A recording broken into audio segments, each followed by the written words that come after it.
Градоначалникот на општина Ѓорче Петров Александар Стојковски истакна дека општината продолжува со инвестиции во спортот и младите генерации.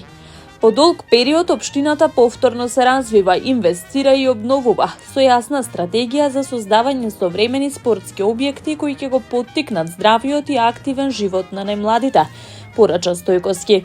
Во рамките на оваа визија неодамна беше завршена реконструкцијата на спортскиот терен во училиштето Димитар Поп Георгиев Беровски, каде што е поставена нова тартан подлога на површина од 650 метри квадратни, известуваат од општината, сподели денеска првиот човек на Ѓорче Петров.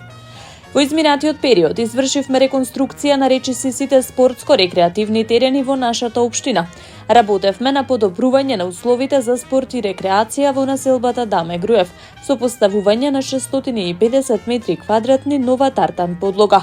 Го реконструиравме спортскиот комплекс Бранители во Волково, со површина од над 1500 метри квадратни. Поставивме вештачка тревна подлога во основното училиште Димитар Поп Георгиев Беровски и изградивме целосно нов фудбалски терен со вештачка тревна подлога кај стадионот во Ѓорче Петров, истакна Стојковски. Во предстојниот период општината ќе започне со поставување на вештачка тревна подлога во училиштата Страшо Пинџур и Мирче Ацев, дополнително подобрувајќи ги спортските услови, додаваат од општина Ѓорче Петров. Општина Центар ја расчистува дивата депонија во близина на трговскиот центар East Gate Mall, која не е под нејзина надлежност. Ѓубрето кое беше натрупано со години, а не беше собрано, се чисти од страна на службите на општината Центар, информираше денеска градоначалникот на општина Центар Горан Герасимовски. Иако не беше во наша надлежност, ние минатата недела започнавме со расчистување на дивата депонија.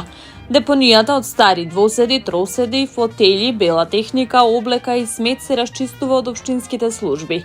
Оваа депонија е и под надлежност на градот Скопје, а под градот Скопје е и јавното претпријатие Комунална хигиена. Но непостапувањето на градот не спречи ние да не постапиме. Срамота и недозволиво ова што се случува во нашиот град, доаѓаат туристи, а во близина има голем трговски центар. Депониите се потенцијален извор на инфекции, истакна Герасимовски.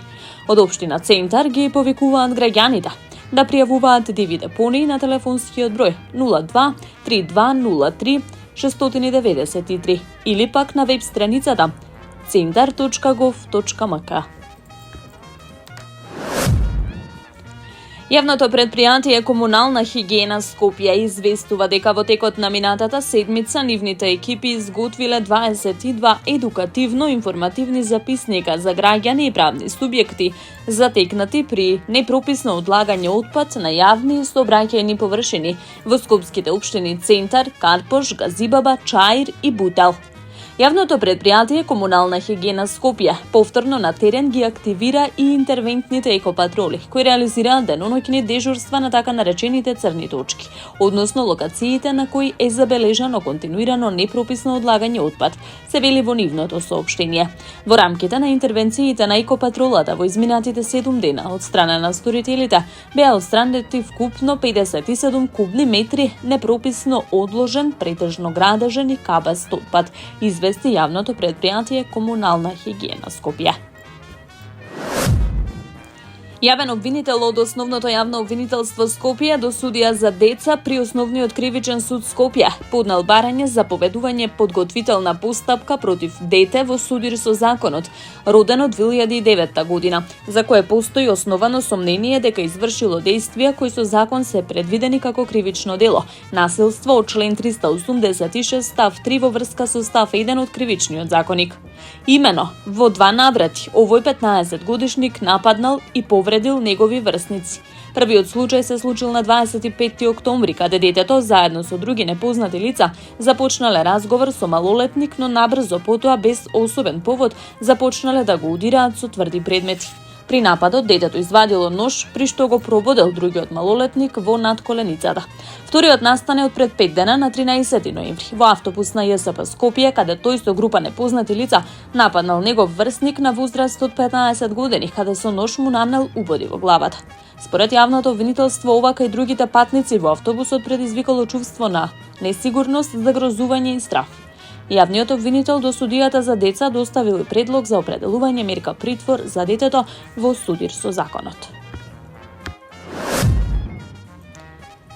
Јавното предпријатие Паркинзи на општина Центар во соработка со сообраќајната полиција Скопје во периодот од 11 до 17 ноември со помош на специјалните возила Пајак отстраниле 160 непрописно паркирани возила кои го попречувале нормалното и безбедно одвивање на сообраќајот.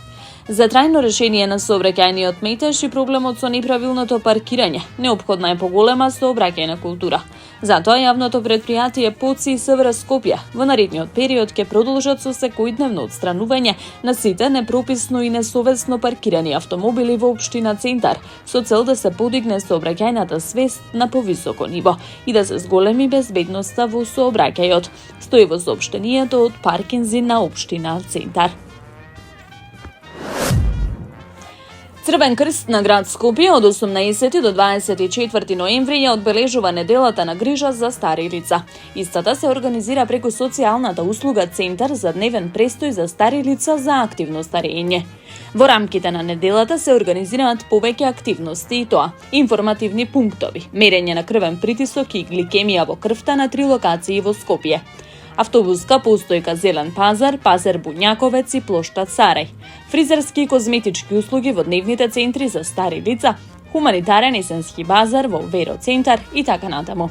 Овој сервис е поддржан од страна на град Скопје, Албис фондација и Министерство за социјална политика, демографија и млади. Целта на социјалната услуга е развој на вонинституционални форми на грижа за стари лица и промовирање на активното старење. Преку програмата во активностите се вклучени повеќе од 1500 лица на месечна основа во дневни центри за стари лица.